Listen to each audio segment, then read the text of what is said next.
Je vais vous montrer présentement comment compléter un travail si vous n'avez pas d'imprimante à la maison.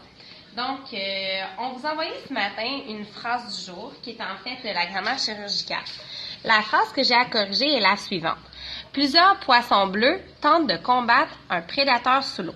Je vais prendre une feuille mobile, j'écris ma date, puis je vais compléter l'exercice pour ensuite le renvoyer à ton enseignante. Donc, plusieurs poissons bleus tentent de combattre un prédateur sous l'eau. Je commence par corriger la phrase.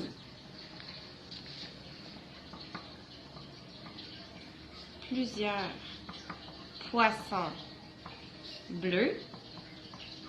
Je remarque déjà plusieurs erreurs, étant donné que j'ai un groupe du nom. Poisson va prendre 2 S. C'est ici la règle de la maison de Rosier ou histoire de poisson, étant donné que le S est entre 2 voyelles. Puis, je vais aussi ajouter mes lunettes parce que j'ai ici un groupe du nom au pluriel. Plusieurs poissons bleus tentent de combattre.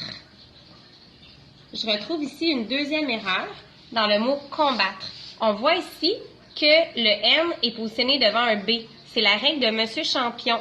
Mon N va donc devenir un M. Combattre un prédateur. Prochaine erreur, sur la phrase, la phrase envoyée, prédateur avait un E, alors qu'ici, prédateur est un nom masculin. Donc, il n'y aura pas de E au mot prédateur. Sous l'eau. Je termine en complétant mon code de correction et en identifiant les classes de mots. Pour les déterminants, j'aurai donc les mots plusieurs, qui est juste ici. On le reconnaît parce qu'on peut le remplacer par des. Il est aussi positionné devant le nom commun. On a aussi le mot un, qui sera devant le nom commun prédateur. Et un dernier déterminant, qui est le L' ici, qui est devant l'eau.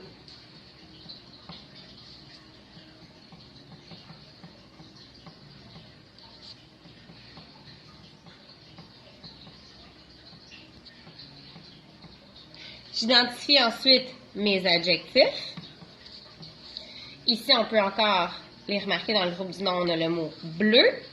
Je te rappelle que devant un adjectif, tu peux ajouter le mot très pour bien les identifier. Je peux dire les poissons très bleus. Donc, à ce moment-ci, j'ai la certitude que bleu est bel et bien un adjectif. Pour ce qui est des verbes, je dois l'encadrer de ne pas. Ici, je peux voir dans ma phrase que je peux dire plusieurs poissons bleus ne tentent pas de combattre un prédateur sous l'eau. Mon verbe conjugué est donc le verbe tenter, tente. Puis, je vais avoir un deuxième verbe à l'infinitif qui va être le mot combattre.